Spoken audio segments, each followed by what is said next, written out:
Hello everyone, welcome back to this YouTube channel. तो इस video में हम लोग कवर करेंगे जनगणना 2020-11 यानी कि जो जनगणना 2011 हुआ था उससे जुड़े कुछ इंपॉर्टेंट क्वेश्चन और जो भी इंपॉर्टेंट पॉइंट होगा वो डिस्कस करेंगे और जनगणना से जुड़े भी कुछ इंपॉर्टेंट चीज़ें डिस्कस करेंगे। तो ये वीडियो आपके लिए काफ़ी ज़्यादा हेल्पफुल रहेगी, वीडियो लास्ट तक जरूर देखिएगा।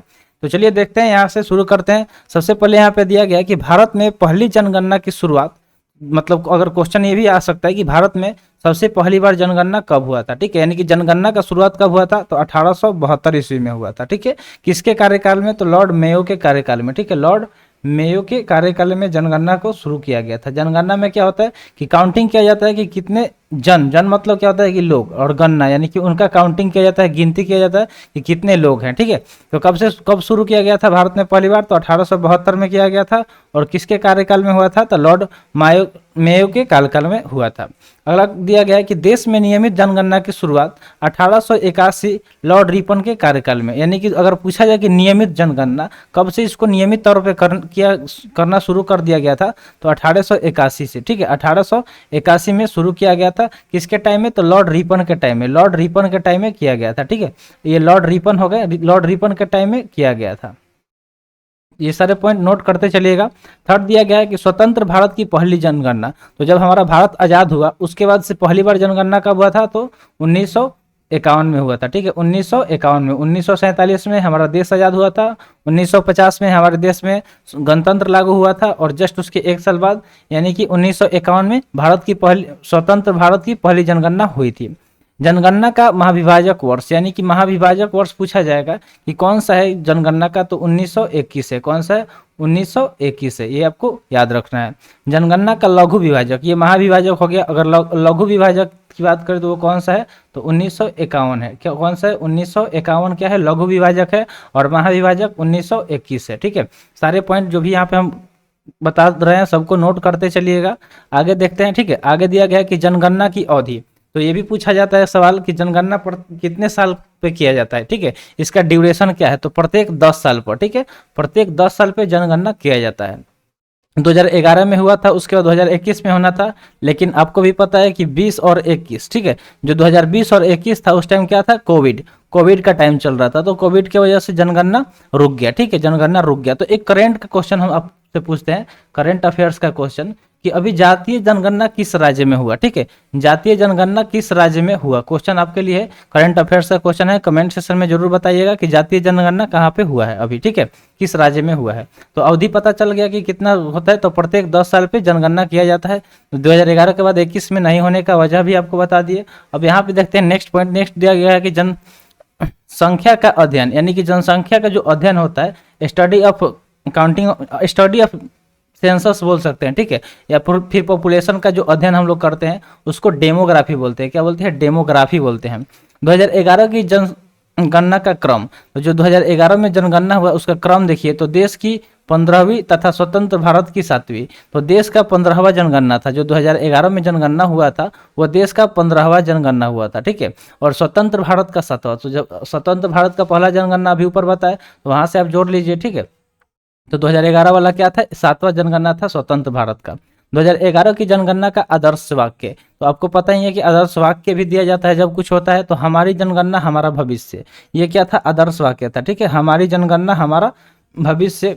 कुल प्रश्न 29। ठीक है, कुल प्रश्न 29। तो ये हमारा क्या था, 2011 के जनगणना का आदर्श वाक्य था। जनगणना का शुभंकर, अगर जनगणना के शुभंकर की बात करें तो इसका शुभंकर क्या हो जाएगा, प्रगणक शिक्षिका। क्या हो जाएगा, प्रगणक शिक्षिका हो जाएगा। प्रथम जनगणना कमिश्नर, तो कौन सा प्रथम जनगणना कमिश्नर थे, तो डब्ल्यू प्लॉडेन। ठीक है, डब्ल्यू प्लॉडेन। स्वतंत्र भारत के प्रथम जनगणना आयुक्त, तो जनगणना के लिए आयुक्त भी चुना जाता है। तो पूछा जा रहा है कि जब हमारा देश स्वतंत्र हो गया तो स्वतंत्र भारत के प्रथम जनगणना आयुक्त इन्हें चुना गया, तो वो थे R.A. गोपाल स्वामी। ठीक है, R.A. गोपाल स्वामी, उनको कब चुना गया, तो वो 1949 में चुना गया था और वहाँ से वो 1953 तक कार्यकाल में थे। और स्वतंत्र भारत में पहला जनगणना कब हुआ था, तो इसी के बीच 1951 में किया गया था। ठीक है, वर्तमान जनगणना आयुक्त, ठीक है, ये वर्तमान जनगणना आयुक्त कौन है, तो ये है पहली बार जाति आधारित जनगणना। तो जाति पे आधारित जनगणना, अभी हम आपसे सवाल भी पूछे थे, तो अभी हाल ही का हम पूछे थे। ठीक है, और ये सवाल आ रहा है कि पहली बार जाति पे आधारित जनगणना कब हुआ था, तो वो 1931 में हुआ था। कब हुआ था, 1931 में हुआ था।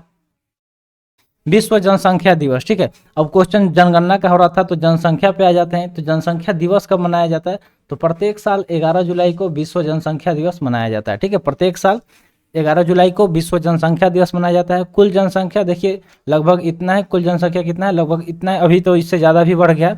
भारत ने, ये 2011 का बात है, ठीक है। 2011 के हिसाब से यहाँ पे बताया गया है कि 121.08 करोड़ भारत ने विश्व जनसंख्या का भाग। तो अगर पूरे विश्व की बात करें तो विश्व में अगर मान लीजिए कि अगर 100% में कितना है तो 17.5% सिर्फ भारत में लोग रहते हैं, ठीक है। अगर पूरे विश्व की बात करें तो सिर्फ 17.5% भारत में रहते हैं, ठीक है। पुरुष का जनसंख्या इतना था, ठीक है, 62.32 करोड़, जो कि 51.47% है। और महिला की जनसंख्या की बात करें तो 58.75 करोड़, यानी कि 48.53%। तो यह क्या था? 2011 का हम लोग बात कर रहे हैं। दशकीय वृद्धि दर, दशकीय वृद्धि दर कितना हुआ? यानी कि दशक, यानी कि 10 साल में वृद्धि दर कितना देखने को मिला? तो 17.7%। वार्षिक वृद्धि दर, अगर प्रत्येक वर्ष की वृद्धि की बात करें तो एवरेज यहाँ पे क्या दिया गया कि 1.64%, कितना? 1.64%। कुल साक्षरता दर, यानी कि साक्षरता दर, यानी कि रेट ऑफ जो साक्षरता, ठीक है, एजुकेशन लेवल कितना बढ़ा? तो वो 73%, ठीक है, 73%। और पुरुष का साक्षरता कितना है? तो 80.9%। महिला की साक्षरता दर 64.6%। लिंगानुपात की अगर बात करें तो लिंगानुपात क्या होता है? जो मतलब कि कितने पुरुष पे कितनी महिलाएं, ठीक है, इस तरह से भी काउंट किया जाता है। तो 1000 पुरुष पे 943 महिलाएं, ठीक है, यानी कि महिला की संख्या कम है, पुरुष का संख्या ज़्यादा है। शिशु लिंगानुपात, अगर शिशु लिंगानुपात की बात करें तो 0 से 6 वर्ष में कितना था? तो 919, ठीक है, 919। 0 से 6 वर्ष के बीच में कितने? तो 919। जनसंख्या के अगर घनत्व की बात करें, डेंसिटी, तो वो कितना था? 382 व्यक्ति वर्ग किलोमीटर, यानी कि 1 किलोमीटर में अगर बात करें तो 382 व्यक्ति, ठीक है। 1 किलोमीटर के अंदर कितना व्यक्ति? तो 382। सर्वाधिक लिंगानुपात कहाँ पे है? तो केरल में। सर्वाधिक लिंगानुपात कहाँ पे? केरल में, ठीक है। 1000 पे 1084 लड़कियाँ, ठीक है, 1000 पुरुष पे 1084 लड़कियाँ, ठीक है, यानी कि महिलाएं। न्यूनतम लिंगानुपात सबसे कम कहाँ देखा गया? तो हरियाणा में, वहाँ पे 1000 पुरुष पे 879, ठीक है, 879 महिलाएं। 1000 पुरुष पे 879 महिलाएं। सर्वाधिक केंद्र शासित लिंगानुपात, अगर केंद्र शासित प्रदेश की बात करें तो सबसे ज़्यादा कहाँ पे लिंगानुपात देखा गया? पुडुचेरी में। और न्यूनतम की बात करें तो न्यूनतम दमन एवं दीव में। कहाँ? दमन एवं दीव में। सर्वाधिक जनसंख्या घनत्व, तो अगर जनसंख्या की बात करें तो घनत्व, ठीक है, सिर्फ जनसंख्या नहीं, यहाँ पे पॉपुलेशन डेंसिटी, यानी कि जनसंख्या घनत्व का बात हो रहा है, तो वो कहाँ पे? बिहार में, ठीक है, बिहार में कितना? 1106। न्यूनतम जनसंख्या घनत्व अरुणाचल प्रदेश में, ठीक है, अरुणाचल प्रदेश में 17 सिर्फ। सर्वाधिक केंद्र शासित जन घनत्व कहाँ है? तो दिल्ली में, ठीक है, सर्वाधिक केंद्र शासित जन घनत्व। तो आपको पता ही है कि दिल्ली बहुत छोटा है, लेकिन अगर वहाँ की हम डेंसिटी की बात करें, पॉपुलेशन डेंसिटी, तो बहुत ज़्यादा है। न्यूनतम केंद्र शासित जन घनत्व कौन सा है? तो अंडमान निकोबार हो गया। कौन है क्या? अंडमान निकोबार। सर्वाधिक जनसंख्या उत्तर प्रदेश में है, कितना? तो 19.98 करोड़। 2011 के हिसाब से इतना जनसंख्या था कहाँ पे? उत्तर प्रदेश में। अब चलिए आगे बढ़ते हैं। सबसे कम जनसंख्या, अगर जनसंख्या के हिसाब से देखें तो सबसे कम कहाँ था? तो सिक्किम में, ठीक है, सिक्किम में। ये भी क्वेश्चन पूछा जा सकता है कि जनसंख्या के हिसाब से सबसे छोटा राज्य कौन सा है? तो सिक्किम आप बोल सकते हैं, ठीक है। और इस पे एक और क्वेश्चन आपसे पूछ लेते हैं कि एरिया, यानी कि क्षेत्रफल के हिसाब से सबसे छोटा राज्य कौन सा है? कमेंट सेक्शन में बताइएगा, ठीक है। क्षेत्रफल के हिसाब से, क्षेत्रफल की दृष्टि से सबसे छोटा राज्य। जनसंख्या की दृष्टि से सबसे छोटा राज्य कौन था? तो सिक्किम। सर्वाधिक केंद्र शासित जनसंख्या, यानी कि कौन सा केंद्र शासित जनसंख्या सबसे, मतलब तो वो दिल्ली हो जाएगा, ठीक है। सबसे ज़्यादा जनसंख्या किस केंद्र शासित प्रदेश में है? तो वो दिल्ली में। न्यूनतम केंद्र शासित लक्षद्वीप में। सबसे कम कहाँ पे? लक्षद्वीप में। एकमात्र राज्य जहाँ जनसंख्या घटी, तो पूरे जनसंख्या की अगर बात करें 2011 में, तो जो उसके पहले जो जनसंख्या हुआ था, ठीक है, तो उसमें अगर बात करें, उससे कंपेयर किया जाए तो नागालैंड एकमात्र ऐसा राज्य था जहाँ पे जनसंख्या क्या हुआ? घटना, वहाँ पे जनसंख्या घटा हुआ देखा गया। कहाँ पे? तो नागालैंड में। अब आगे बढ़ते हैं। आगे दिया गया सर्वाधिक साक्षरता, और साक्षरता की बात करें 2011 सेंसस के हिसाब से तो कहाँ पे सबसे ज़्यादा था? तो केरल में।